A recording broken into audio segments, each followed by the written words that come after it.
Hello everyone, welcome back to a day of pain. In this video, let's discuss the Palantir earnings, what's going on with the stock. The stock is really down a lot today and it's really hurting. So in this video, let's talk about what's going on, what my position is, and what I plan on doing in the future with the stock. Hope you like the video, please like and subscribe.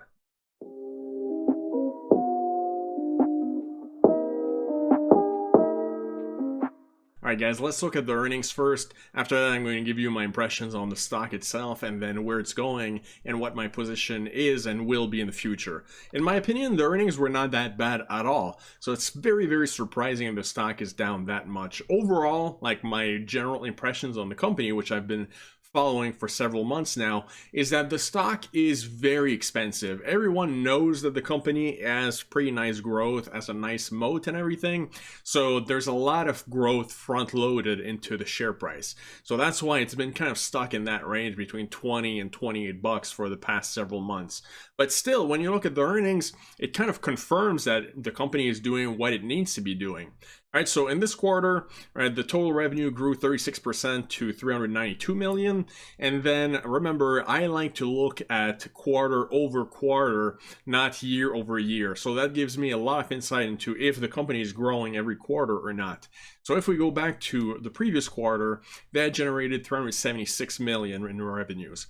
All right, so the company's revenues didn't like explode in the past quarter, but they are showing like steady growth every quarter. And they've reiterated that they will probably grow 30% or more every year, at least until 2025. So that's exactly like in line with what we expected. No big surprises there. When I looked into the company, the number one thing that stood out to me is that the growth vector for the stock is going to be their commercial customers. Let's face it, they already have pretty much a lock on the government contracts, and that gives them a really solid base, right? That's why the stock's probably not going to ever crash to $10 or something like that. But at the same time, if we wanted to go to $40, $50, $100, they are going to need to get a much bigger market share in the commercial space, right? So private companies, and this is what I'm looking at when I'm looking at the earnings. I want to see them make progress in that department, right? They've been building a sales force over the past couple of quarters, and now we want to see results. You guys know that they had been working on some SPACs, right? So they're working closely with transportation companies. Now they just developed a module for crypto. So one of the things that the company is good at is fraud prevention. So they work with banks. They're going to be working with maybe with some crypto exchanges. Well, when I'm looking at the earnings here, I'm seeing that the commercial customer count grew 46% quarter over quarter, and the US commercial revenue grew 103% year over year. That means, at least on paper, what they're reporting is that they are making some pretty good progress when it comes to generating more interest in the commercial sector. So when it comes to the earnings, there's no big surprise here. The company is not really outperforming, not really underperforming. They're just executing on their plan. So the question is, why is the stock down 9% as of me filming this? That's a pretty steep drop for the company overnight, right? Especially on a quarter like this where the earnings are fairly good in my opinion. Well, it's not because the company is not profitable. They generated the same type of profit that they did the previous quarter. So if you remove like all the line items, you get 101 million cash flow with a 26% margin. Then if you add everything, you get to 119, 30% margin. Now this morning I saw an article which I thought made absolutely no sense. They were like, oh, the reason why the stock is down 10% is because next quarter they are guiding only 22% adjusted margin, right? 22%, and revenues of 418 million. The reason why this is ridiculous is that not only is the company increasing the revenues, but 22% is what they actually guided last quarter too for this current quarter. So the company always sets it at 22% and then they generate a higher return than that. So that is not necessarily the explanation to why the stock is down 9% today. That makes absolutely no sense. In my opinion, there's two main reasons. The first one is the easy one. Everyone knows that the company is fairly expensive and is getting diluted a lot. And this is one of the big problems that I have with the company, is that if you plug the numbers into your calculator and you try to look at the next 5 years, well, if you add like 7% or more dilution every year, you're going to see that it's fairly tough to get to a good number. All right, so here, I hope you guys can see it. It's hidden a little bit behind my face probably.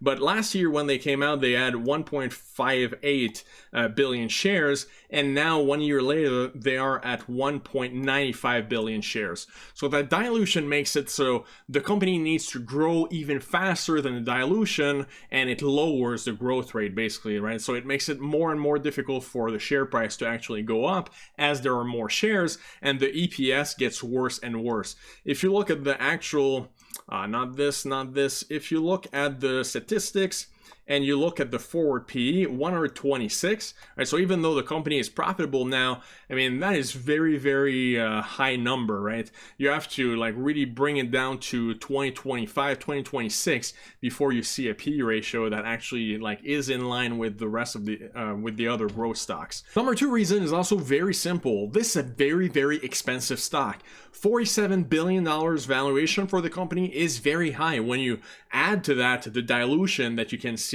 in that stock.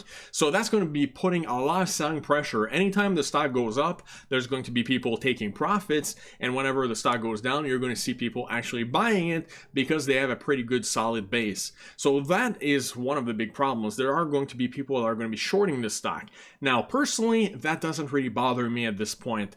I've been watching this company for a while. I had it on my watch list, and honestly, even though I feel it is very expensive, I don't feel like there's a lot of stress owning the stock.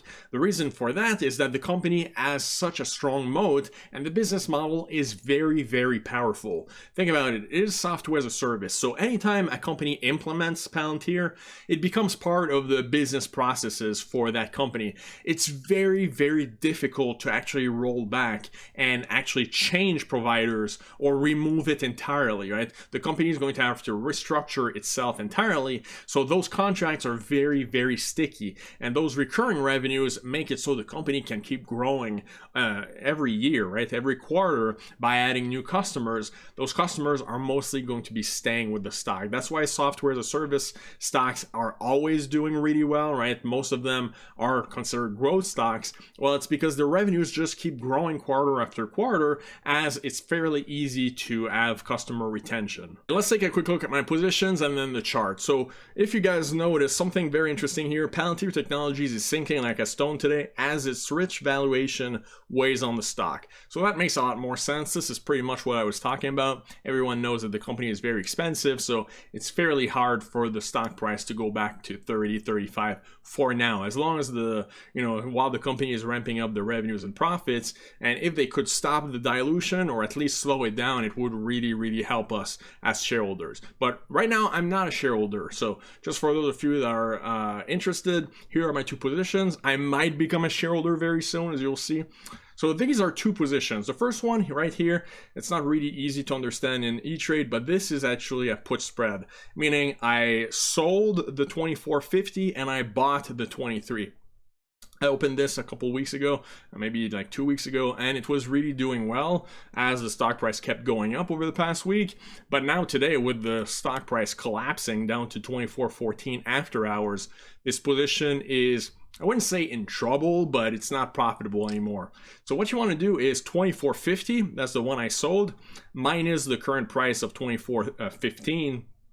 That is, well, now it keeps moving, right? But let's say 24.14. All right, so that is 36 cents that I'm quote unquote losing in this position.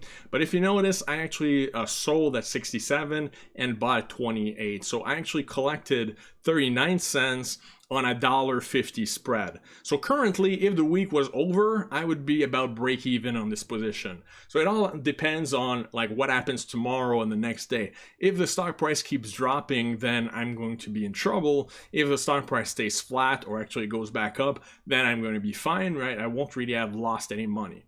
Now, the other position is a little bit bigger. When it comes to the spread, it's fairly small position because it's a $1.50 spread, right? So even though I sold 10 contracts, which represent 1,000 shares, well, that's only $1,500.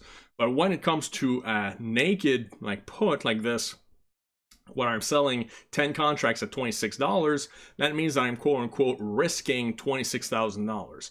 So I actually collected 95 cents yesterday when I opened these, meaning that my break-even price for this position is $25.05. If the share price is above that, I'm going to be making profits. If it's below that, then I'm starting to take losses. And that's what's happening today with the stock price dropping over $2.50, right? It was looking really, really good until today.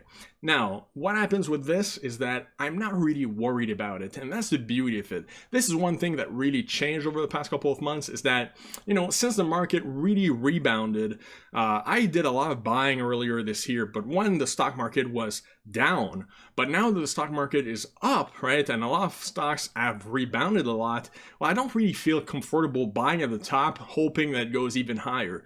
By selling puts like this under the share price, I feel like it gives me kind of like a little bit of padding. So for the stock to actually hurt me, or this position to actually hurt me, it would need to go down to like 15 bucks or $18. That's when I would actually feel the pain a little bit more.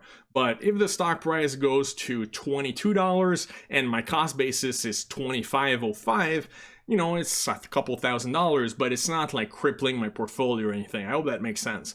So that's what I have right now. And if we look at the chart, you are going to see that the stock has been stuck mostly in that range for the past like several months. Now, pay attention to these little dips here. Notice how they keep going higher. All right, so we'll see what happens. Today could be different, of course.